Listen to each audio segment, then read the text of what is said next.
إلا بالله العلي العظيم حسبنا الله ونعم الوكيل نعم المولى ونعم النصير أعوذ بالله من الشيطان الرجيم بسم الله الرحمن الرحيم الحمد لله رب العالمين بارئ الخلائق أجمعين ثم الصلاة والسلام على حبيبه ونبيه وحافظ سره ومبلغ رسالاته سیدنا و مولانا ابی القاسم محمد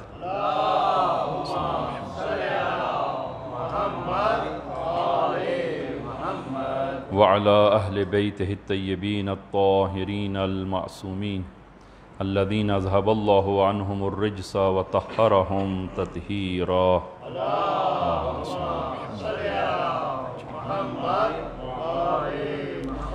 اللهم صل على محمد وآل محمد اللهم كل وليك الحجة ابن الحسن صلواتك عليه وعلى آبائه في هذه الساعة وفي كل ساعة وليا وحافظا وقائدا وناصرا ودليلا وعينا حتى تسكنه أرضك طوعا وتمتعه فيها طويلا بحق محمد وآلہ الطاہرین اما بعد اوصیکم و نفسی بتقوی اللہ۔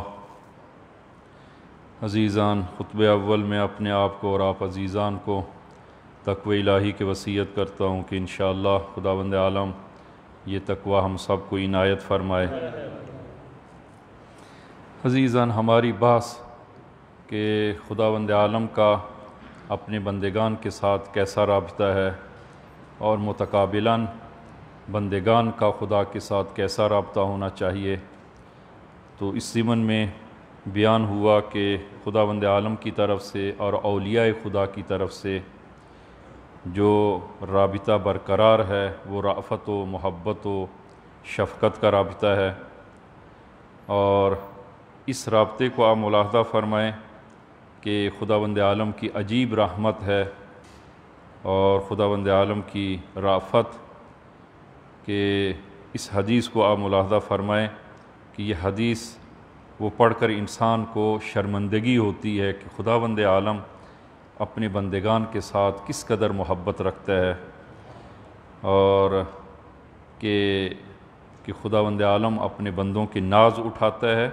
اور یہ حدیث اول مراقبات میں یہ ذکر ہوئی ہے کہ ارشاد ہوا یا عیسیٰ کم اطیل النظر واحسن الطلب والقوم لا یرجعون، اے عیسیٰ میں کس قدر انتظار کروں اور اپنی محبت کا اظہار کروں، پھر بھی یہ لوگ میری طرف نہیں آتے۔ یا عیسیٰ کم اطیل النظر کہ میں کس قدر انتظار کروں، واحسن الطلب اور اپنی محبت کا اظہار کروں، والقوم لا یرجعون لیکن یہ لوگ میری طرف نہیں آتے۔ اور ایک دوسری حدیث میں حضرت داؤد علی نبینا علیہ الصلاۃ والسلام کہ یہ حدیث قدسی ہے کہ ارشاد ہوا لو علم المدبرون انی کیف انتظاری بہم وشوقی الی توبتہم لماتوا شوقا الی ولتفرقت اوصالہم۔ فرمایا کہ اگر مجھ سے پشت کر جانے والے اور میری نافرمانی کرنے والے کہ اگر وہ جان جائیں کہ میں ان کا کتنا مشتاق ہوں، لو علم المدبرون عنی کیف انتظاری بہم، اگر مجھ سے پشت کرنے والے جان جائیں کہ میں کتنا ان کا مشتاق ہوں، وشوقی الی توبتہم اور ان کی توبہ کے انتظار میں ہوں، تو لماتوا شوقا الیہ تو یہ میری موت کے لیے اپنی جان خالی کر دیں، کہ مجھے اس قدر ان کی توبہ کا اشتیاق ہے اور مجھے اس قدر انتظار اور شوق ہے کہ یہ میری طرف پلٹ کر آ جائیں۔ لہذا خداوند عالم کی وہ محبت عجیب محبت ہے اپنے بندگان کے ساتھ کہ ایک اور حدیث میں آپ ملاحظہ فرمائیں کہ فرمایا عبدی بحقک علیہ انی احبک، اے میرے بندے تیرا حق جو مجھ پر ہے اس کی قسم میں تجھ سے محبت کرتا ہوں۔ فبحقی علیک احبنی، اور میرا حق جو تیری گردن پر ہے اس کی قسم تو بھی مجھ سے محبت کر۔ اس قدر خداوند عالم کی رافت اور خداوند عالم کی محبت اپنے بندگان کے ساتھ وہ اتنی زیادہ ہے کہ خداوند عالم اپنے بندگان کے لوٹنے کا اور خدا کی طرف رجوع کرنے کا منتظر ہے۔ تو یہ ایک رابطہ جو خداوند عالم کی طرف سے بندگان کے ساتھ اور اولیاء خدا کا اپنی امت کے ساتھ یہ رابطہ محبت و رافت و شفقت کا یہ رابطہ برقرار اور قائم ہے۔ تو سوال یہ ہے کہ پھر ہمارا رابطہ خدا کے ساتھ اور اولیاء خدا کے ساتھ کیسا ہونا چاہیے؟ کیا ہمارا رابطہ بھی خداوند عالم کے ساتھ اپنے اس الہ اور معبود کے ساتھ اور اولیاء خدا کے ساتھ ہمارا رابطہ آیا یہی محبت کا رابطہ ہے، یہی عشق کا رابطہ ہے، یہ رابطہ نہیں ہے؟ تو عزیزان، جو حقائق ہیں اور تأسف سے ہم یہ کہہ سکتے ہیں کہ ہم میں سے اکثر کا خداوند عالم کے ساتھ جو رابطہ ہے وہ اپنے منافع کا ہے، اپنے منافع کا ہے، کہ جہاں پر انسان جو ہے وہ اپنی منفعت دیکھتا ہے، اپنا فائدہ دیکھتا ہے، تو اس صورت میں وہ خداوند عالم کے در پہ جاتا ہے، خداوند عالم کو پکارتا ہے، اولیاء خدا کے در پہ جاتا ہے۔ تو اگر حاجت پیش آتی ہے تو اس صورت میں ہم لوگ خدا کی یاد میں ہوتے ہیں اور خدا کو یاد کرتے ہیں تاکہ اپنی حاجت کو پا سکیں۔ اگرچہ یہ انسان اپنی حاجات کو بالآخر خداوند عالم سے طلب کرنا ہے، لیکن انسان فقط وہ منافع پرست ہو کہ جب اس کو حاجت ہے تو اس وقت خدا کی بارگاہ میں جائے اور خدا کو پکارے، اگرچہ اس میں حرج نہیں ہے، جس کا انشاءاللہ وہ روایات آپ عزیزان کی خدمت میں عرض کریں گے کہ انسان خداوند عالم کو پکارے اپنی حاجات میں، اپنی مشکلات میں، اور خداوند عالم کو ہی انسان پکارتا ہے۔ اور معصومین علیہم السلام جو اولیاء الہی ہیں اور جو ولی نعمت ہیں اس امت پر، انسان ان کے در پہ جاتا ہے تو اپنی حاجات کو لے کر جاتا ہے۔ تو عزیزان، ان دو حالتوں میں، انسان کی دو حالتوں میں فرق ہے۔ ایک مرتبہ انسان مشکلات میں ہے، مصیبت میں ہے اور حاجات انسان کی ہے، تو اس وقت جب انسان خدا کو پکارے، اور ایک وقت انسان وہ خوشحالی کی حالت میں ہے، خوش ہے اور ظاہری طور پر کوئی حاجت نہیں ہے، اور اس وقت انسان خداوند عالم کو پکارے۔ ان دونوں حالتوں میں فرق ہے۔ لہٰذا فرمایا کہ خداوند عالم کو انسان دونوں حالتوں میں پکارے، تاکہ خداوند عالم جب انسان خوشی کی حالت میں خداوند عالم کو پکارتا ہے اور خداوند عالم کے ساتھ وہ رابطہ محبت و عشق کا رابطہ برقرار کرتا ہے، تو مشکلات میں بھی خداوند عالم انسان کو فراموش نہیں کرتا۔ کہ جناب مرحوم حاج اسماعیل دولابی فرماتے ہیں کہ مثلا جو ہے وہ انسان زیارت پہ جاتا ہے، امام رضا کی خدمت میں زیارت کے لیے جاتا ہے، کربلا جاتا ہے، نجف جاتا ہے، اہل بیت علیہ السلام کی زیارت کے لیے، تو اہل بیت یہ حق رکھتے ہیں کہ وہ گلہ کریں، وہ شکوہ کریں کہ جب بھی تم آتے ہو گریہ لے کر آتے ہو، کبھی خوشی لے کر بھی آؤ۔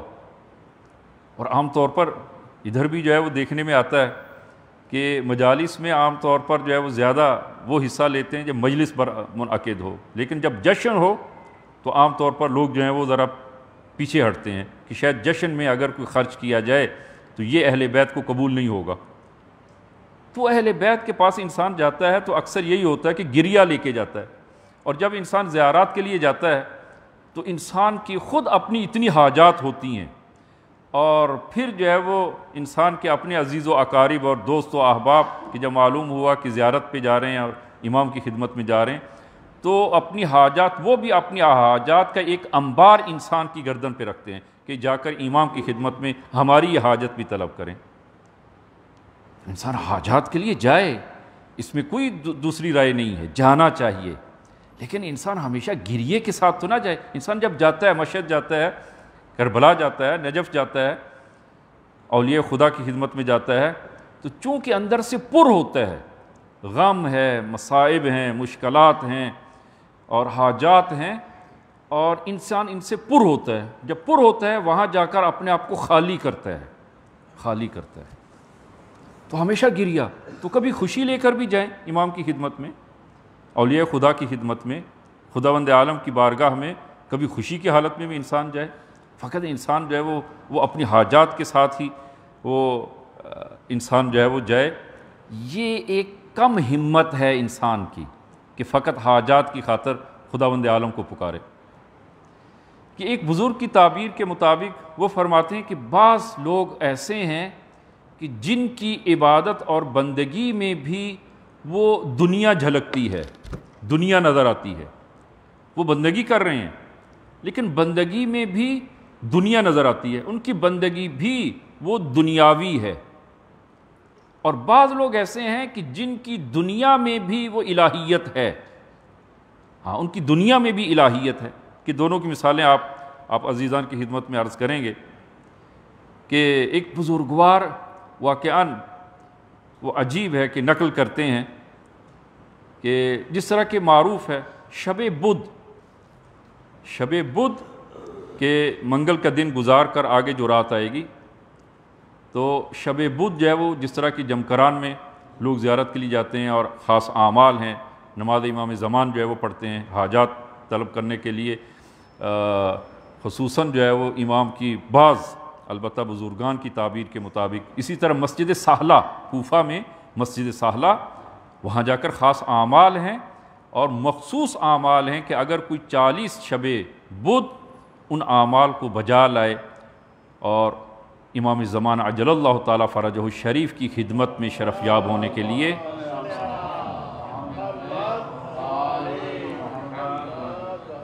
تو اور دیگر شرائط جو ہیں ان کے ساتھ اگر انسان جائے تو حتماً شرف یاب ہوتا ہے، شرف یاب ہوتا ہے. مسجد سہلہ میں روایات ہمارے پاس موجود ہیں اور مسجد جمکران میں بھی بزرگان نے نقل کیا ہے. لہذا بقصد رجا وہاں پر جانے میں بھی فقہا کے فتاوی موجود ہیں کہ مسجد جمکران بھی بقصد رجا آپ جو ہے وہ جائیں، جو ہے وہ اعمال بجا لائیں. تو ایک بزرگوار نقل کرتے ہیں کہ شب بدھ میں مسجد جمکران میں بیٹھا ہوں، ایک خاتون بڑے اضطراب اور پریشانی کی حالت میں آئی اور کہا کہ آغا آپ کو قرآن کی قسم آپ میرے لیے دعا کریں، میرے لیے دعا کریں. تو جب بہت اصرار کیا تو میں نے کہا کہ آپ کی حاجت کیا ہے؟ کہا کہ میں آج 40ویں شب ہے، شب بدھ 40واں، اور میں آئی ہوں اعمال بجا لانے کے لیے، تو میری حاجت ہے اور آپ دعا کریں کہ خدا میری حاجت پوری کرے. وہ بالآخر آپ کی حاجت کیا ہے؟ کہا کہ اگر سچ پوچھیں میری حاجت یہ ہے کہ ہماری ایک عزیزہ نے اور اس کے شوہر نے مل کر ایک گاڑی لی ہے، اچھی ماڈل کی گاڑی لی ہے، اور میں نے دعا کی ہے کہ مثلاً کہ ہمیں بھی خداوند عالم ان اعمال کے نتیجے میں خداوند عالم ایک لینڈ کروزر طلائی رنگ کی، سونے کے رنگ کی، طلائی رنگ کی ہمیں جو ہے وہ عنایت ہو، تاکہ یہ ہماری عزیزہ اس کو دیکھ کر اس کی آنکھیں اندھی ہو جائیں. عزیزہ یہ 40 شب بدھ وہاں جا کر امام زمان کی نماز، امام زمان کی نماز 100 مرتبہ ایاک نعبد و ایاک نستعین، تو یہ 100 مرتبہ جو وہ نماز میں ایاک نعبد و ایاک نستعین یعنی جو وہ پڑھ رہی ہے، یعنی کیا مراد؟ یعنی ایاک نعبد و ایاک نستعین یعنی لینڈ کروزر، امام زمان یعنی لینڈ کروزر. یہ ہماری یعنی اہل بیت کے ساتھ یعنی محبت کا تقاضا یہ ہے کہ اہل بیت کی خدمت میں شرف یاب ہونے کے لیے، اور ہم ان کے سامنے رکھتے کیا چیزیں؟ مجھے یہ چاہیے. لہذا بعض لوگوں کی عبادت میں بھی وہ دنیا جھلکتی ہے، دنیا ہے، ان کی عبادت بھی دنیا ہے. انسان یہ البتہ میں اس کا انکار نہیں کرتا ہوں، انسان اپنے حاجات کے لیے جائے، خدا کے حضور اور خدا سے تعلق اور رابطہ قائم کرے، خدا کو یاد کرے اپنی حاجات کو. جس طرح کے بعض روایات میں ہے کہ اگر آپ کو وہ نمک چاہیے، سالن کے لیے نمک چاہیے، آش کے لیے نمک چاہیے، وہ بھی ہم سے مانگیں، ہم سے طلب کریں. اگر کفش بند وہ بندے کفش چاہیے، اگر وہ جوتے کا وہ تسمہ چاہیے تو وہ بھی ہم سے مانگیں، خدا سے مانگا جائے. لیکن عزیزاً ہمیشہ یہی مانگا جائے، یہ ادنا درجہ ہے بندگی کا، بندگی کا ادنا درجہ ہے کہ اب اس کو ملاحظہ آپ فرمائیں کہ یہ میں جو واقعات عرض کر رہا ہوں کہ یہ مستند بزرگان کے نقل کیے ہوئے میں عرض کر رہا ہوں آپ عزیزان کی خدمت میں، کہ جناب فخر تہرانی اولیاء خدا میں سے تھے۔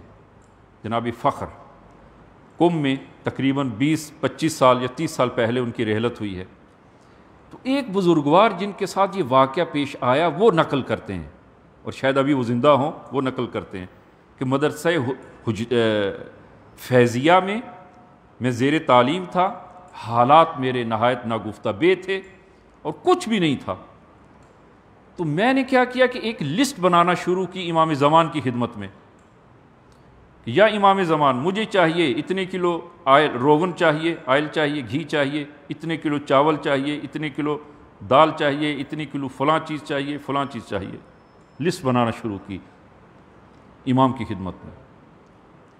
ابھی لسٹ کامل نہیں ہوئی کہ مدرسے کے دروازے پہ دستک ہوئی، دروازہ کھولا، دیکھا کہ ایک آغا ہیں جنہوں نے عبا سر پہ لی ہے، اچھی طرح ان کا چہرہ ظاہر نہیں ہو رہا، اور ایک تھیلا انہوں نے اٹھایا ہے اور انہوں نے لا کر میرے کمرے کے دروازے کے سامنے رکھا اور کہا، نام لے کر پکارا، فلانی، کہ یہ وہ چیزیں ہیں کہ جو آپ نے امام زمان سے مانگی تھیں، لیکن ایک نصیحت کرتا ہوں کہ امام زمان کو فقط ان چیزوں کے لیے یاد نہ کیا کرو، فقط ان چیزوں کے لیے میں نصیحت کرتا ہوں۔ جب غور سے دیکھا تو حاج آغا فخر تہرانی تھے جو امام کی طرف سے حوالہ لے کر آئے ہیں۔ کہا کہ امام کو فقط جو ہے وہ روٹی کپڑا اور مکان فقط ان کے لیے طلب تو نہ کرو، ہاں یہ بھی طلب کرنی چاہیے، لیکن ہمیشہ یہی انسان جو ہے وہ اسی کے لیے وہ خداوند عالم کو پکارے، فقط انہی چیزوں کے لیے۔ کیا اس سے بڑھ کر ہماری انسان کی احتیاجات نہیں ہیں؟ اس سے بڑھ کر کہیں انسان کی احتیاج ہے کہ وہ انشاءاللہ وہ دعاؤں میں آپ عزیزان کی خدمت میں جو ہے وہ عرض کریں گے۔ لہذا حدیث میں آیا ہے انسان کی ہمت بلند ہونی چاہیے، ہمت بلند ہونی چاہیے۔ حدیث میں کہ رسول گرامی اسلام مدینہ میں ہے اور کچھ اقتصادی حالات بھی بہتر ہو گئے تھے، تو ایک عرب رسول گرامی اسلام کی خدمت میں حاضر ہوتا ہے، یا رسول اللہ آپ نے مجھے پہچانا کہ میں وہی ہوں کہ جب آپ نے مکہ میں دعوت اسلام شروع کی اور مکہ والوں نے انکار کیا اور قبول نہ کیا، تو آپ ایک مرتبہ طائف تشریف لائے تاکہ طائف والوں کو دعوت اسلام دیں، اور طائف والوں نے بھی آپ کو قبول نہ کیا اور آپ کو نکال دیا، تو وہاں پر ایک شخص نے آپ کو پناہ دی اور آپ کو اپنے وہ گھر میں رکھا، اور وہ میں ہی ہوں۔ رسول گرامی اسلام نے جب سنا اس کا بہت احترام کیا اور اس کی بہت زیادہ پذیرائی فرمائی، اور پھر رسول گرامی اسلام نے فرمایا کہ فلانی آج ہم وہ کچھ آپ کو دے سکتے ہیں، ہم سے کچھ طلب کرو، مانگو، ہم سے کچھ مانگو۔ اس بندے خدا نے تھوڑا سا تأمل کیا، تھوڑا سا غور و فکر کیا، اور پھر جو ہے وہ رسول خدا کی خدمت میں عرض کرتا ہے، یا رسول اللہ اگر 200 بھیڑ بکریاں اور ایک گڈریا چوپان اگر ہو جائے تو کیسا ہے؟ رسول گرامی اسلام سے مانگ رہا ہے، وہ رسول گرامی اسلام کی جو واسطہ فیض ہیں، تمام خزائن الہی کا واسطہ خود رسول گرامی اسلام ہے۔ اگر خداوند عالم کی طرف سے کوئی عطا ہونا چاہتی ہے، اس عطا کا واسطہ خود رسول گرامی اسلام ہے،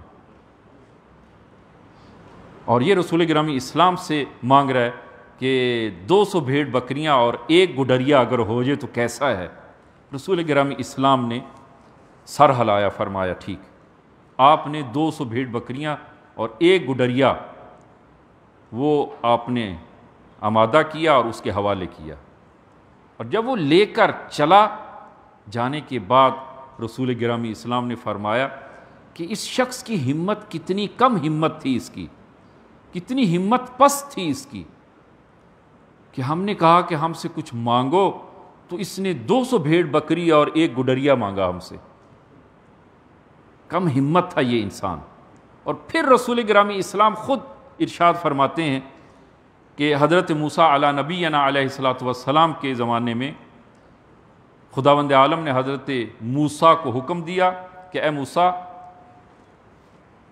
جناب یوسف کا جنازہ اور میت مصر سے نکال کر فلسطین لے جائیں اور وہاں دفن کریں. عرض کیا یا خدایا، مجھے حضرت یوسف کی جنازے کا علم نہیں، کہاں پہ دفن ہے؟ تو فرمایا کہ جاؤ مصر میں فلاں جگہ فلاں محلے میں ایک بوڑھی خاتون ہے، اس سے جا کر پوچھو. اب خداوند عالم خود بھی وہ اطلاع کر سکتا تھا کہ فلاں جگہ حضرت یوسف علی نبینا علیہ الصلوۃ والسلام کا جنازہ دفن ہے، لیکن خداوند عالم نے خود ارشاد نہیں فرمایا بلکہ اس خاتون کا ایڈریس دیا کہ جائیں اس خاتون سے پوچھیں. وہ اس میں بھی ایک حکمت تھی. حضرت موسیٰ وہ پتہ لے کر وہ اس خاتون کو ڈھونڈنا شروع کیا. اس محلے میں گئے اور وہ نشانیاں دیکھ کر خاتون دیکھا کہ ہاں اسی گھر میں ایک خاتون ہے، بوڑھی خاتون. سلام دعا اور پھر جو ہے وہ فرمایا کہ کیا آپ کو میرے بھائی یوسف کا جنازہ معلوم ہے کہاں پہ دفن ہے؟ تو عرض کرتی یا نبی اللہ مجھے علم ہے کہاں پہ دفن ہے. تو کہا کہ بتاؤ مجھے کہاں پہ دفن ہے. کہا کہ نہ، اس طرح مفت میں نہیں بتاؤں گی، مفت میں نہیں بتاؤں گی. میری اپنی شرائط ہیں، شرط ہے، علی شرطی، جو میں کہوں گی، جو میری شرط ہے اس کو پورا کریں گے تو میں بتاؤں گی، وگرنہ نہیں بتاؤں گی.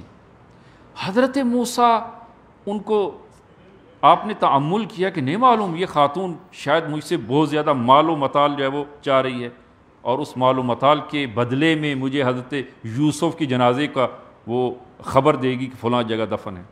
آپ نے ذرا تأمل کیا، سوچنا شروع کیا کہ وحی ہوئی کہ اے موسیٰ آپ اس شرط کو قبول کریں، اس لیے کہ وہ آپ نہیں دیں گے، ہم دیں گے، وہ ہم دیں گے، آپ شرط کو قبول کریں. حضرت موسیٰ نے وہ شرط قبول کی. کہا کہ ٹھیک ہے مجھے قبول ہے آپ کی شرط. کیا شرط ہے؟ کہا کہ یا نبی اللہ میری شرط یہ ہے کہ قیامت کے دن اور جنت میں میرے اور آپ کے درمیان کوئی حجاب نہ ہو. قیامت میں میں آپ کے درجے پر رہوں، آپ کے ہمراہ اور آپ کے ساتھ آپ کے ہی درجے میں رہوں، اس شرط پر بتاتی ہوں. آپ نے دیکھا کہ کتنی بلند ہمت ہے یہ خاتون، کتنی بلند ہمت ہے یہ خاتون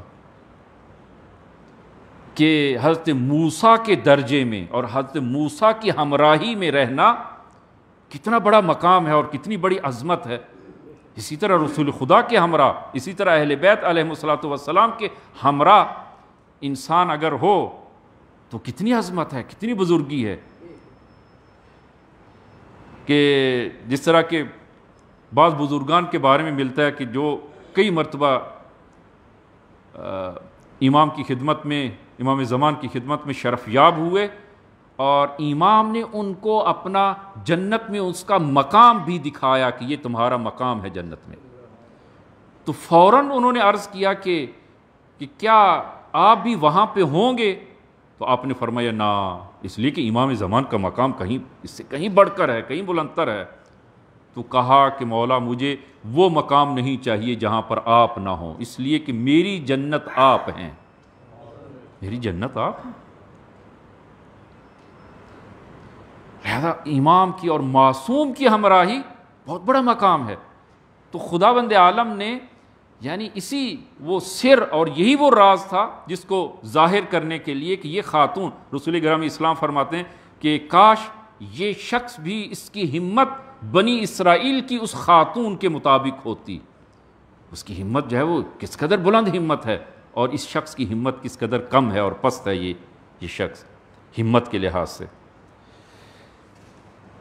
لہذا عزیزان کہ حیف ہے کہ انسان خدا کی بارگاہ میں اور اہل بیت علیہ الصلوۃ والسلام کی بارگاہ میں جاتا ہے تو وہاں پر جو چیز طلب کرتا ہے، حیف ہے کہ انسان کم ہمت وہاں پر ظاہر کرے.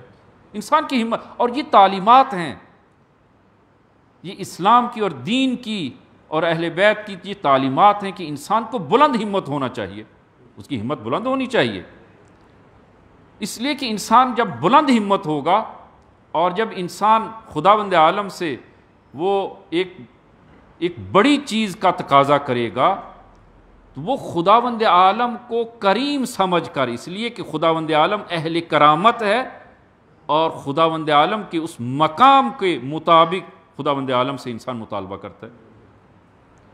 وہ اور روایت میں ہے امام زین العابدین صلوات اللہ وسلام علیہ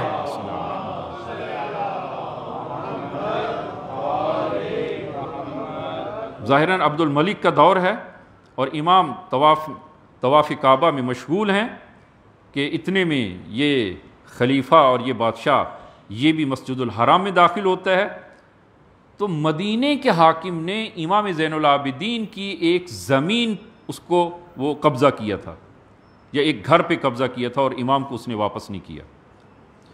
امام کے ہمراہ جو شخص تھا اس نے امام کو کندھا ہلا کے کہا کہ یا ابن رسول اللہ، یہ اچھا موقع ہے کہ عبد الملک بھی طواف کے لیے آ رہا ہے اور آپ اپنی مکان کی شکایت کریں، ہاں وہ اس حاکم مدینہ کی شکایت کریں کہ اس نے آپ کے مکان کو غصب کیا ہے، آپ کی زمین کو غصب کیا ہے۔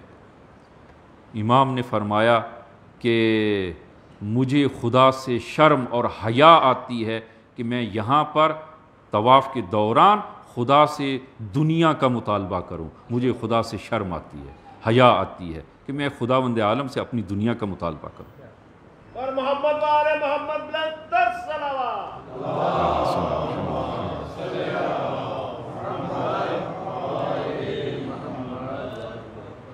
خداوند عالم کی رحمت وسیع ہے، خداوند عالم کی وہ رافت وسیع ہے، آپ اس خداوند عالم کی اس رحمت کی وسعت کو دیکھتے ہوئے انسان خداوند عالم سے جو دعا کرتا ہے، دعا میں بھی انسان وسعت دکھائے، اپنی دعاؤں کو محدود نہ کرے،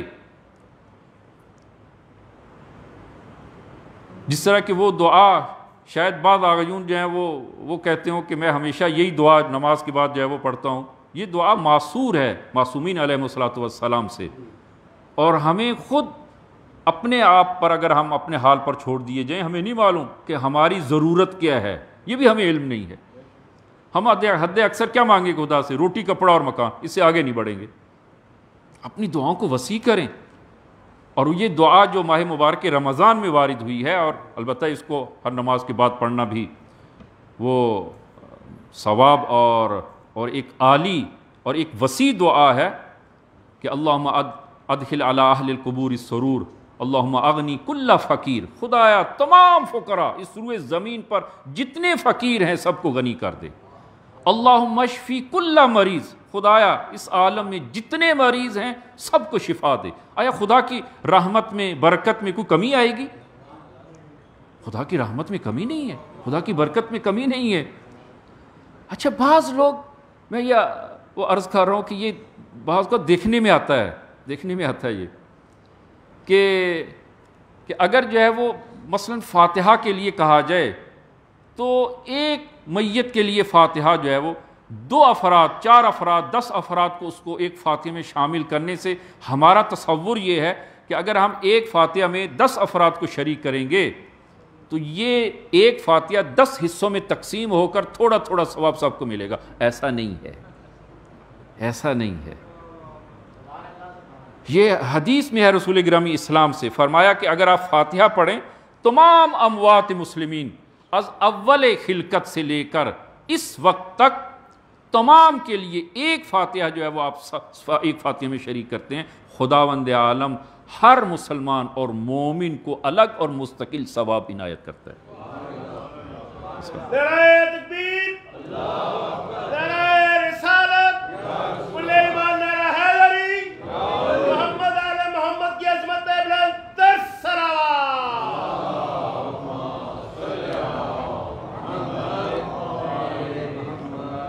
جناب آیت اللہ حسن زادہ آمولی کہ ابھی تھوڑا عرصہ ہوا ان کی رحلت کو، اعلی اللہ مقامہ الشریف، کہ انہوں نے ایک کتاب لکھی، البتہ بہت ساری کتابیں آپ نے وہ تحریر کی، اور نابغہ تھے جناب حسن زادہ آملی۔ ایک کتاب لکھ کر اپنے استاد بزرگوار آیت اللہ طباطبائی مرحوم صاحب المیزان ان کی خدمت میں لے گئے، اپنے استاد کی خدمت میں، کہ آپ اس کتاب کا مطالعہ فرمائیں اور کہیں پر کوئی نقد ہے، اشکال ہے، وہ آپ مجھے نشاندہی فرمائیں۔ تو اگر طباطبائی مرحوم جو ہے وہ فرمایا کہ ہاں ٹھیک ہے مجھے دیں، تین دن تک آپ اسے واپس لے جائیں۔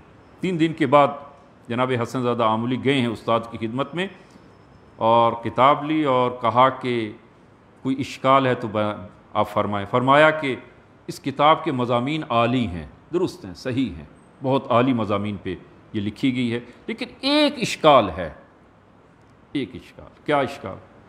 کہ آپ نے مقدمے میں ایک چیز جو لکھی ہے کہ جس طرح کہ انسان کتاب لکھتا ہے اور اس کے مقدمے میں لکھتا ہے کہ یہ کتاب فلاں کی نسبت میں منسوب کرتا ہوں، اور آخر میں کہ خدایا مجھے صراط مستقیم کی ہدایت فرما۔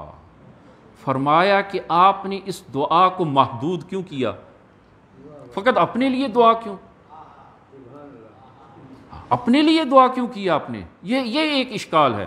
دعا کو وسیع کریں، خدایا ہمیں صراط مستقیم کی ہدایت فرما۔ لہذا روایت میں اس سے رحمت اللہ، خدا کی رحمت کو وسیع جانے، خدا کی رحمت کو وسیع سمجھے، اور وسیع ہے واقعاً، خدا کی رحمت جو ہے وہ بہت وسیع ہے، اور انسان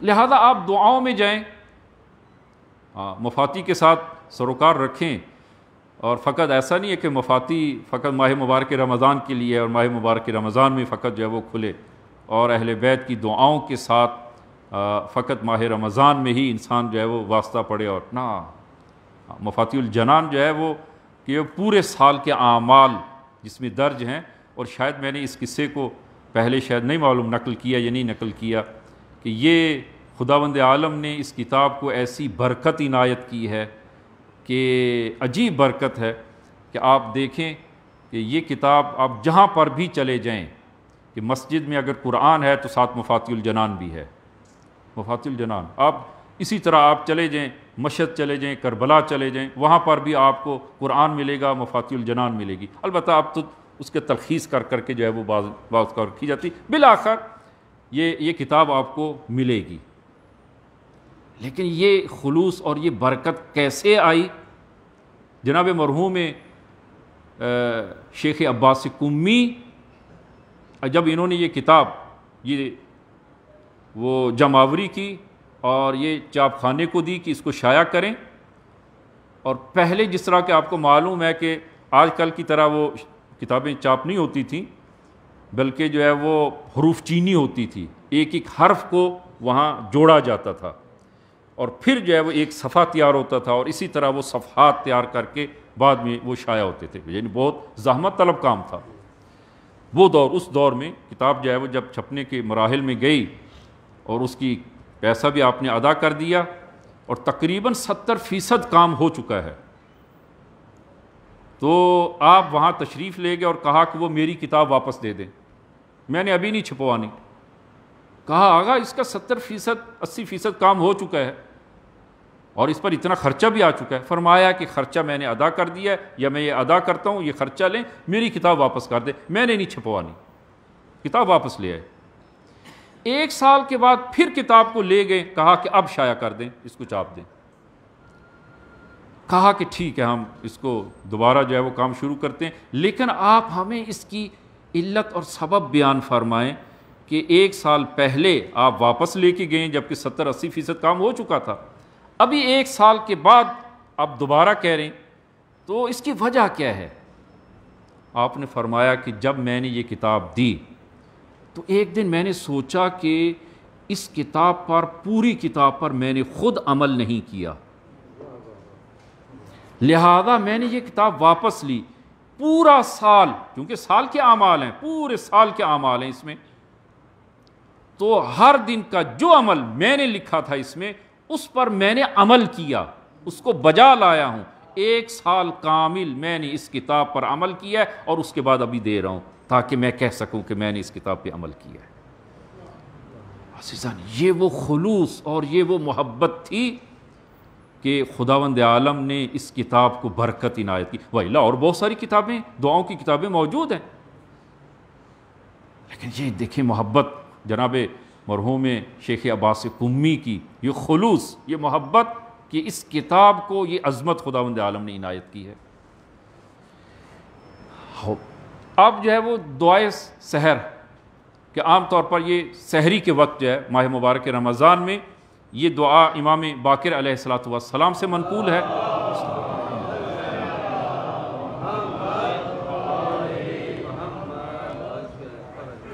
اور دیکھیں اس دعا کے مضامین، آپ اس دعا کے ملاحظہ کریں. ہماری بات ہو رہی ہے کہ بلند ہمت ہونا چاہیے انسان کو، بلند ہمت. اور عام طور اس دعا کو تقریباً شاید کوئی بھی نہیں پڑھتا، اس لیے کہ یہ اس سحری کے وقت کی ہی دعا ہے، تو عام طور پر ہم سحری میں مصروف ہوتے ہیں تو دعا کہاں. البتہ شاید جو ہے وہ اگر وہ ٹی وی پر جو ہے وہ چل رہی ہو تو اس صورت میں ہمارے کانوں پر یہ آواز جو ہے وہ دعا کی پڑے. لیکن دعا عجیب مضامین ہے. اس دعا کو آپ ملاحظہ فرمائیں. اللہم انی اسألک من بہائک بابہاہ وکل بہائک بہی. اللہم انی اسألک ببہائک کلہ. اللہم انی اسألک من جمالک باجملہ وکل جمالک جمیل. اللہم انی اسألک بجمالک کلہ. کہ خدایا میں تجھ سے سوال کرتا ہوں تیرے نور کے نورانی ترین مرتبے کے ذریعے، جبکہ تیرے تمام مراتب نورانی ہیں. خدایا میں تجھ سے سوال کرتا ہوں تیرے تمام مراتب نورانیت کے واسطے سے. پھر جو خدایا میں سوال کرتا ہوں تیرے نیک ترین جمال کے واسطے سے، جبکہ تیرے کل تمام جمال خوبصورت ہیں. خدایا میں تیرے تمام جمال کے واسطے سے سوال کرتا ہوں. اسی طرح آگے دعا. اللہم انی اسألک من جلالک باجلہ وکل جلالک جلیل. اللہم انی اسألک بجلالک کلہ. خلاصہ اس دعا کا ایک بزرگ کی تعبیر میں عرض کر رہا ہوں کہ آپ کو معلوم ہے میں اپنی طرف سے کم بولتا ہوں، کہ بزرگ کی تعبیر ہے کہ اللہم انی اسألک من جلالک، خدایا کہ میں تیرا جمال چاہتا ہوں. خدایا تو مجھے اپنا جلال عنایت فرما. خدایا تو مجھے اپنا جمال عنایت فرما. خدایا تو اپنی عزت مجھے عنایت فرما. دیکھیں جلال الہی کا سوال کیا جا رہا ہے، جمال الہی کا سوال کیا جا رہا ہے. کتنا انسان یہ بلند ہمت ہے. یعنی دوسرے الفاظ میں خدایا تیری تمام صفات، جو تو صفات کا مالک ہے، میں چاہتا ہوں کہ میں وہ تیری تمام صفات کا حامل ہو جاؤں. لہذا یہ جو معنی میں نے عرض کیا اپنی طرف سے عرض نہیں کیا، حدیث ہے کہ تخلقوا باخلاق اللہ، اپنے آپ کو اخلاق الہی سے مزین کریں، صفات الہی سے اپنے آپ کو مزین کریں. تخلقوا باخلاق اللہ، کہ خدایا تیری تمام ساری صفات کو میں اپنے اندر دیکھنا چاہتا ہوں. تیری صفات کو میں اپنے اندر، تیرے اس علم کو، حلم کو، تیری اس رافت کو، محبت کو، تیرے جلال کو، جمال کو. لہذا انسان کی ہمت جو ہے وہ بلند ہونی چاہیے، بلند ہمت ہونا چاہیے. مومن کی یہ ہمت جو ہے وہ بلند ہونی چاہیے. اور لہذا بعض لوگ جو ہے وہ جس طرح کے وہ میں نے عرض کیا کہ بعض لوگ ایسے ہیں کہ جن کی عبادت و بندگی میں بھی وہ دنیا ظاہر ہوتی ہے، اور بعض لوگ اور مومنین ایسے ہیں کہ جن کی دنیا میں بھی وہ بندگی ہے، عبادت ہے، اور وہ الہیت نظر آتی ہے. بعض لوگوں کی زندگی اور دنیا میں بھی. لہذا یہ عزیزاً بندگی کا پہلا درجہ ہے. بندگی کا انسان جو ہے وہ خداوند عالم سے وہ دعا کرتا ہے اپنی دنیا کی. اور دوسرا درجہ وہ انسان کی بندگی اور مومن کی بندگی کا، کہ انسان اور بندہ اور مومن وہ جنت کے شوق اور جہنم کے خوف سے بندگی کرے. البتہ بندگی وسیع معنی ہمارا مراد ہے، نماز، روزہ، حج، زکوٰۃ یہ بندگی ہے، لیکن کل زندگی جو انسان کی بندگی میں ہے وہ جنت کے شوق اور جہنم کے خوف سے. عزیزاً یہ درجہ بہتر درجہ ہے. یہ ایک عالی درجہ ہے کہ انسان مومن جنت کے شوق میں اور جہنم کے خوف سے بندگی کرے، اس کو حقارت کی نگاہ سے نہ دیکھیں۔ ہاں، بعض لوگ جو ہیں وہ جو ذرا زیادہ مقدس بنتے ہیں اور وہ کہتے ہیں کہ نہ یہ بھی کوئی بندگی ہے کہ انسان جو ہے وہ جنت کے شوق اور جہنم کے خوف سے بندگی کرے، نہ یہ بندگی نہیں، نہ یہ بندگی کا ایک اچھا درجہ ہے۔ حد اقل انسان جنت کے شوق میں جہنم کے خوف سے جو ہے وہ خدا کی بندگی کرے۔ اگر جہنم کا خوف انسان کو ہوگا تو انسان کتنے گناہوں سے بچے گا، کتنی نافرمانی سے اور خداوند عالم کی معصیت سے بچے گا، اور خدا کی معصیت سے بچنا ہی یہ ایک بہت بڑی بندگی ہے انسان کے لیے۔ لہذا البتہ بندگی کا وہ ایک اعلیٰ درجہ ہے کہ جس کو آپ اکثر سنا ہے اور امیر المومنین صلوات اللہ وسلم علیہ کی زبان مقدس سے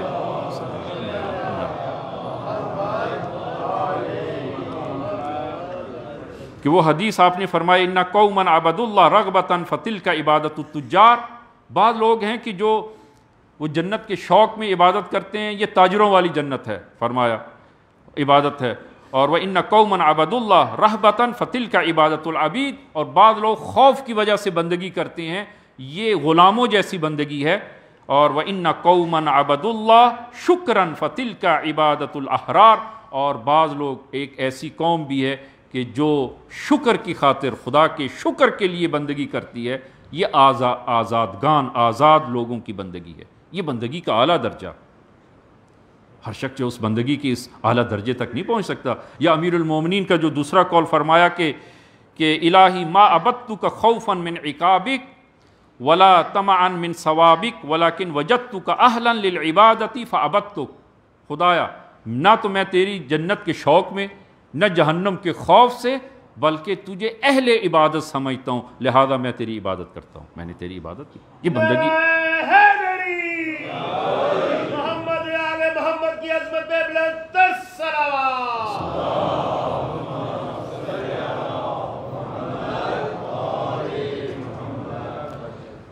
لہذا یہ بندگی کا وہ اعلیٰ درجہ ہے۔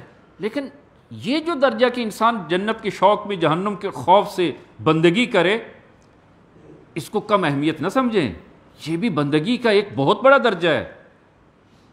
اور امیر المومنین کی کلام جس طرح کہ آپ نے آپ نے ملاحظہ کیے وہ بندگی کے اعلیٰ درجے میں، اس درجے میں بھی امیر المومنین کی کلام آپ عزیزان کی خدمت میں عرض کروں کہ امیر المومنین جس طرح کہ آپ کو معلوم ہے کہ 25 سالہ آپ کا دور، وہ آپ نے اکثر آپ نے وہ کنویں کھودے اور اس کو خدا کی راہ میں وقف کیا، باغات لگائے، اور یہ زندگی 25 سالہ خاموشی کی زندگی جو آپ نے گزاری، تو آپ ایک کنویں کو کھود رہے ہیں، دوپہر کے وقت آپ وہاں سے کنویں سے باہر تشریف لاتے ہیں، خادم سے پوچھا کہ کھانے کو کچھ ہے، تو عرض کیا کہ یا امیر المومنین کہ کدو پکے ہیں لیکن وہ روغن آئل کے بغیر، ابلے ہوئے کدو ہیں۔ آپ نے وہی ریت سے جو پانی جدا ہوتا ہے، کنویں سے جب مٹی نکالتے ہیں اور ریت نکلتی ہے اور پانی اس سے تھوڑا تھوڑا اور ایک جگہ اکٹھا ہوا، آپ نے وہاں سے اپنے ہاتھ دھوئے اور آپ نے وہ کدو تناول کیے، پھر آپ استراحت کے لیے لیٹ گئے اور پھر اپنے شکم مبارک پر ہاتھ پھیرا اور ایک جملہ کہا حیف ہے اس شخص پر جو اس شکم کی خاطر جہنم جائے، حیف ہے۔ عزیزاً یہ شکم چند لقمت سے پر ہو جائے گا، اب کدو بغیر روغن کے ابلے ہوئے کدوؤں سے پر ہو جائے، یا مثلاً جو ہے وہ پیزے اور کباب سے پر تو ہو جائے گا۔ لیکن فرمایا حیف ہے کہ کوئی شخص اس شکم کی وجہ سے جہنم جائے، اور پھر آپ دوبارہ تشریف لے گئے اور کنویں کو کھودنا شروع کیا کہ آپ کی وہ بیلچہ یا وہ کلنگ جو جس سے کھود رہے ہیں وہ ایک پتھر پہ لگا، وہاں سے پانی وہ فوران کرنا شروع کیا اور کنواں آہستہ آہستہ پانی سے بھرنا شروع کیا۔ آپ نے خادم سے کہا کہ میرا ہاتھ پکڑو، اوپر کھینچو، آپ باہر تشریف لائے، ابھی آپ کی سر و صورت اسی گل آلود ہے، اسی مٹی سے بھری ہے۔ آپ نے فرمایا کاغذ اور قلم لاؤ، کاغذ اور قلم لایا گیا، وہیں پر آپ نے اس کنویں کو وقف کیا کہ اس کو میں بندگان خدا کے لیے وقف کرتا ہوں، اور یہ روایات میں موجود ہے، بندگان خدا کے لیے وقف کرتا ہوں تاکہ خداوند عالم علی کو آتش جہنم سے معاف کرے۔ امیر المومنین، امیر المومنین۔ لہذا بندگی کا یہ درجہ جو ابھی ہم عرض کر رہے ہیں کہ انسان جہنم کے خوف سے، یہ بہت بڑا درجہ ہے۔ انسان جو ہے وہ جہنم کے خوف سے بندگی کرے، کسی کا حق نہ مارے، کسی پہ ظلم نہ کرے۔ دوسروں نے اربوں کروڑوں کھائے ہیں اور ہم نے اگر تھوڑا سا کھا لیا ہے تو کیا ہو گیا ہے؟ خدا کی معصیت ہے، چاہے تھوڑا ہو یا زیادہ ہو، خدا کی معصیت ہے، خدا کے خوف سے۔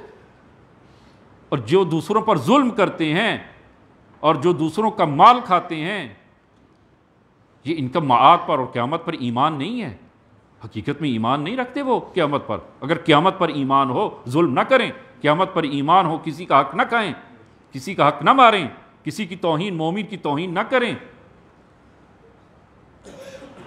لہٰذا عزیزان، انسان اپنی زندگی میں ایک ایسی زندگی کیسے گزارے؟ میں کلی عرض کر رہا ہوں آپ عزیزان کی خدمت میں، کیسے گزارے؟ عزیزان، انسان ایسا کام کرے کہ قیامت کے دن انسان کے پاس، اس کے پاس جواب ہو، ایک دلیل ہو، ایک حجت ہو۔ یہ تو یقین ہے کہ قیامت کے دن انسان نے جواب دینا ہے، اپنے اعمال کے جواب دینا ہے۔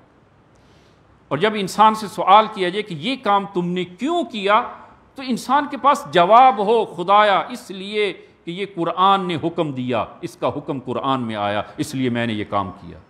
خدایا یہ کام میں نے اس لیے کیا ہے کہ تیرے رسول اور اہل بیت نے فرمایا، لہذا یہ کام میں نے اس لیے کیا۔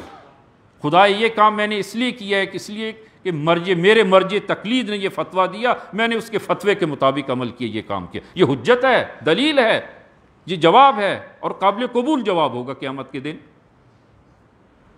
خدایا کہ میں نے یہ کام اس لیے کیا ہے کہ قرآن نے یا رسول خدا اور اہل بیت نے یا آج مرجع تقلید نے یہ حکم دیا مجھے، میں نے اس لیے یہ کام کیا۔ انسان کے پاس دلیل ہونی چاہیے، حجت ہونی چاہیے۔ لیکن یہ کام تم نے کیوں کیا؟ سب لوگ کرتے تھے، میں نے بھی کیا، سب لوگ کرتے تھے۔ ہاں، وہ ہمیشہ یہی مثال دیتا ہوں، لیکن عمل نہیں ہوتا، عمل نہیں ہوتا۔ یہ شادی بیاہ میں وہ اپنی بیٹی کی، جس کو ہم نے وہ پورے 25 سال 30 سال جس کو جو ہے وہ چھپا کے پالا ہے، شادی کے دن کس حالت میں سب کے سامنے بٹھا دیتے ہیں۔ یہ کام تم نے کیوں کیا؟ سب کرتے تھے، میں نے بھی کیا۔ اگر یہ دلیل نہیں ہے، یہ حجت نہیں ہے کہ سب لوگ یہ کرتے تھے، میں نے کیا، سب لوگ کھا رہے تھے، میں نے بھی کھایا، یہ حجت اور دلیل نہیں ہے قیامت کے دن۔ ایسا کام کریں کہ آپ کے پاس ایک دلیل ہو جو قانع کنندہ اور قابل قبول، آپ کے پاس جو ہے وہ دلیل ہو۔ جناب مرحوم شیخ مرتضی زاہد عجیب شخصیت تھے کہ جن کی عادت یہ تھی کہ مغرب کی نماز کے بعد، مغربین کی نماز پڑھنے کے بعد، اگرچہ البتہ جو ہے وہ عرض نہیں کرتا ہوں کہ ہمارے ہاں یہ حوصلہ اب کم ہو گیا ہے، حوصلہ نہیں ہوتا کہ وہ مغرب کی نماز یا عشاء کی نماز کے بعد 10 منٹ 15 منٹ بیٹھ کر کچھ جب وہ احکام بیان کیے جائیں، کوئی چیز حدیث بیان کی جائے، تو لوگوں کے پاس وقت کم ہے۔ لیکن آقا کی عادت یہ تھی کہ نماز کے بعد وہ چند ایک مسائل، ایک حدیث اور مختصر سا معنی بیان کرتے اس کا۔ تو ایک مرتبہ انہوں نے چند احکام بیان کیے، حدیث بیان کی، لوگ چلے گئے۔ گھر آ کر انہوں نے دیکھا، توضیح المسائل نکال کے کھول کے دیکھا کہ شک ہوا کہ مسئلہ میں نے جو آج بیان کیا ہے یہ اشتباہ بیان کیا ہے۔ دیکھا کہ ہاں اشتباہ بیان کیا ہے، مسئلہ درست بیان نہیں کیا۔ اچھا، اب کیا کریں؟ اسی وقت گھر سے نکلتے ہیں، رات کا وقت، اسی وقت گھر سے نکلتے، چونکہ محلے میں جو نمازی آتے تھے وہ سب کو جانتے تھے، پہچانتے تھے، ان کے گھروں کا علم تھا، لہذا انہوں نے شروع کیا۔ پہلے جو ہے وہ نمازی کے گھر گئے، دستک دی، باہر آئے، آقا آج ہم نے جو مسئلہ بیان کیا ہے وہ غلط بیان کیا ہے، صحیح یہ ہے۔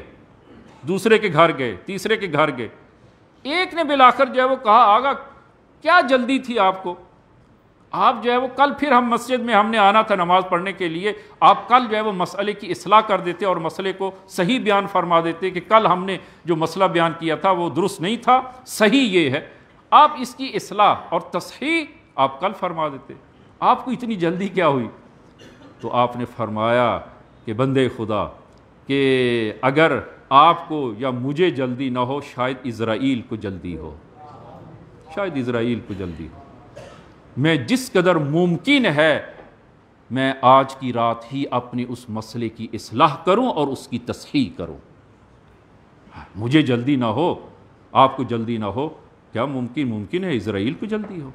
کہ کیا معلوم کس کی موت جو ہے وہ آج۔ انسان کے پاس دلیل ہونی چاہیے، ایسا کام کرے کہ انسان کے پاس جو ہے وہ دلیل اور حجت ہو، اور انسان جو ہے وہ قیامت کے دن وہ خدا کے سامنے وہ دلیل اور حجت جو ہے وہ اس کو وہ بیان کر سکے کہ انشاءاللہ کہ وہ آخری مرحلہ اور کہ انسان جو ہے وہ بندگی اس معراج تک اور اس حد تک جو ہے وہ لے جائے، تیسرا درجہ کہ خدا کی بندگی کرے، وہ خدا کے شکر میں اور خدا کی محبت میں بندگی کرے، کہ جس کو ہم جو ہے وہ بیان نہیں کر سکیں گے، انشاءاللہ کسی اور فرصت میں بیان کریں گے کہ خدایا بحق ظاہرہ یہ معارف اور یہ بندگی کہ ہمیشہ وہ تیری اطاعت میں رہیں اور تیری محبت میں یہ زندگی گزاریں، یہ زندگی ہم سب کو عنایت فرما۔ بسم اللہ الرحمن الرحیم، قل هو اللہ احد اللہ الصمد لم یلد ولم یولد ولم یکن لہ کفوا احد۔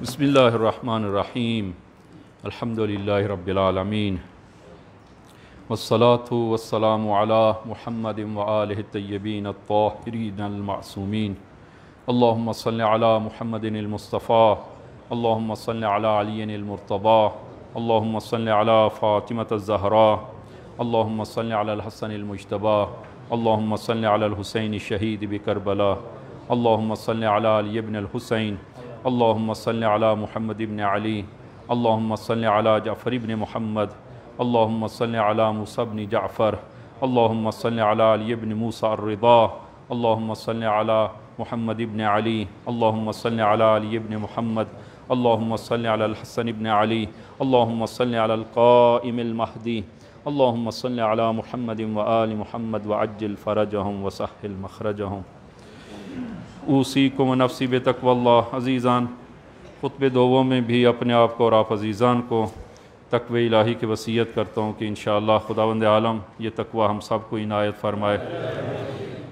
عزیزان، ایک دو مسئلے کہ پہلا مسئلہ جو ہے وہ آپ عزیزان کی خدمت میں عرض کریں کہ عزیزان نہایت توجہ فرمائیں، اور وہ یہ کہ نماز جمعہ کا وقت جو ہے کہ زوال شرعی آج کل وہ تقریباً 11:50 پر زوال شرعی ہو جاتا ہے، اور لہذا پہلے جو ہے وہ زوال شرعی 12:15 تک تھا، اور ہم جمعہ بھی بالآخر نماز جماعت تھوڑا سا دیر سے اقامہ کرتے تھے، اور ابھی ہم نماز جمعہ جو ہے وہ ذرا جلدی اقامہ کرتے ہیں، اور اس کی وجہ یہ ہے چونکہ زوال شرعی 11:50 پہ آ گیا ہے، اور آگے سیستانی حفظہ اللہ کے فتویٰ کے مطابق کہ زوال شرعی سے 45 منٹ کے اندر خطبے اور نماز جمعہ اگر وہ ادا ہو جائے تو اس صورت میں آپ کو نماز ظہر پڑھنے کی ضرورت نہیں ہے۔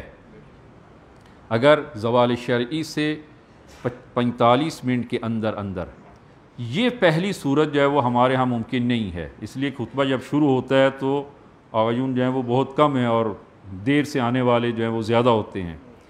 دوسرا جو ہے وہ دوسری صورت یہ ہے کہ 1 گھنٹہ 75 منٹ یعنی 1 گھنٹہ 15 منٹ 1.25 گھنٹہ کے اندر اگر آپ کے خطبے اور نماز جمعہ کامل ہو جائے تو پھر آپ پر نماز ظہر کو احتیاطاً پڑھیں، نماز ظہر کو احتیاطاً پڑھیں، اور اگر اس سے بھی لیٹ جمعہ ہوتا ہو تو اس صورت میں وہ جمعہ کافی نہیں ہے، ظہر کو آپ جمعے کے بعد حتماً پڑھیں، واجب ہے کہ ظہر کو بھی پڑھیں۔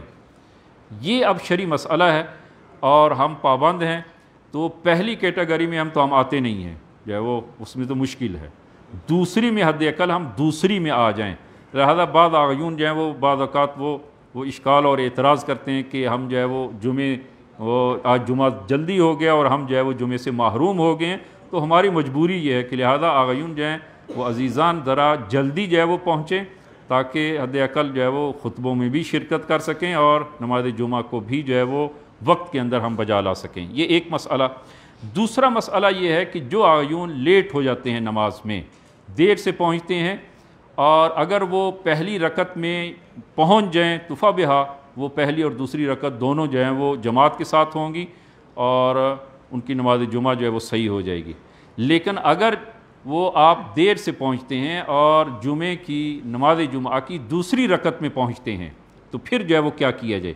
البتہ نماز جمعہ کی دوسری رکعت میں رکوع سے پہلے اس لیے کہ دوسری رکعت میں جو ہے وہ پہلے رکوع کیا جاتا ہے اور قنوت بعد میں پڑھا جاتا ہے اور پھر سجدہ کیا جاتا ہے، تو رکوع دوسری رکعت میں رکوع سے پہلے اگر آپ نماز جمعہ میں شریک ہو جائیں تو اس صورت میں آپ جو ہیں وہ چونکہ امام کی دوسری رکعت ہوگی تو آپ کی پہلی رکعت ہے، آپ دوسری رکعت کے لیے کھڑے ہو جائیں گے اور اپنی دوسری رکعت فرادہ آپ پڑھیں گے اور آپ کا جمعہ صحیح ہوگا، لیکن آپ کو نماز ظہر پڑھنا ہوگی۔ احتیاط واجب یہ ہے کہ آپ نماز ظہر کو پڑھیں۔ اگر کوئی لیٹ آتا ہے، دوسری رکعت میں ملتا ہے رکوع سے پہلے، اور وہ جمعے کو کامل کرے اور دوسری رکعت کو فرادہ کھڑے ہو کے پڑھے اور نماز کامل کرنے کے بعد ظہر، احتیاط واجب یہ ہے کہ یہ جمعہ کافی نہیں ہے اس کے لیے اور نماز ظہر کو وہ بجا لائے۔ لہذا تمام عزیزان کی خدمت میں عرض یہ ہے کہ نماز جمعہ کے بعد ظہر کو احتیاطاً پڑھیں، تمام آغایون جو ہیں وہ نماز ظہر کو احتیاطاً پڑھیں تاکہ ہمارا جو شرعی وظیفہ ہے وہ بطور یقینی جو ہے وہ اس سے ادا ہو سکے، کیونکہ دیکھنے میں آتا ہے کہ بعض آغایون جمعہ پڑھتے ہیں اور فوراً نکل جاتے ہیں، ظہر کو حتماً پڑھیں۔ لہذا آغایون جو ہے وہ اس میں کوتاہی اور سستی نہ کریں۔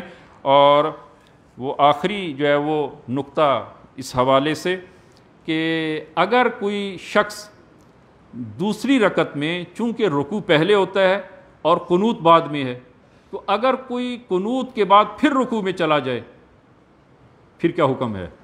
پہلے رکوع کیا ہے، رکوع کے بعد کھڑے ہوئے ہیں اور دعائے قنوت، وہ قنوت پڑھی ہے ہم نے، اور قنوت پڑھنے کے بعد وہ بھول گیا کہ سجدے میں جائیں، رکوع میں چلا گیا، نیت رکوع کی نیت سے رکوع میں چلا گیا۔ فرماتے ہیں کہ رکوع یہاں پر کیا ہے وہ رکن زیادہ ہو جائے گا اور نتیجتاً جو ہے نماز جمعہ مشکل ہے اس کی یہ قابل قبول ہو، لہذا ایسے شخص کے لیے لازم ہے کہ نماز جمعہ کے بعد وہ ظہر کو حتماً پڑھے۔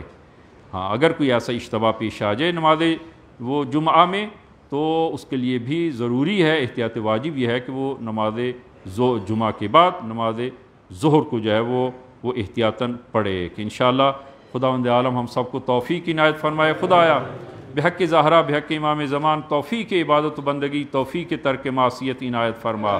خدایا جو تیری بندگان کے ساتھ محبت ہے، خدایا متقابلاً ہمارے اندر بھی وہ محبت و وہ شفقت عنایت فرما۔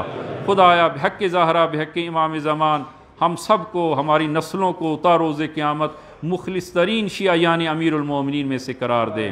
خدایا تمام مومنین جو حاجت مند ہیں سب کی حاجات کو پورا فرما، جو مریض ہیں شفائے کامل عنایت فرما، جو تنگ دست ہیں تنگ دستی دور فرما۔ خدایا بحق زہرا تمام مومنین کو صحت و سلامتی و طول عمر عنایت فرما۔ خدایا بحق زہرا بحق امام زمان وطن عزیز کو استحکام عنایت فرما، وطن عزیز کو نیک و صالح حاکم عنایت فرما۔ خدایا امام کے ظہور میں تعجیل فرما، ہم سب کو ان کے یار و انصار میں محشور فرما۔ بسم اللہ الرحمن الرحیم، انا اعطیناک الکوثر فصلی لربک وانحر ان شانئک هو الابتر۔ صدق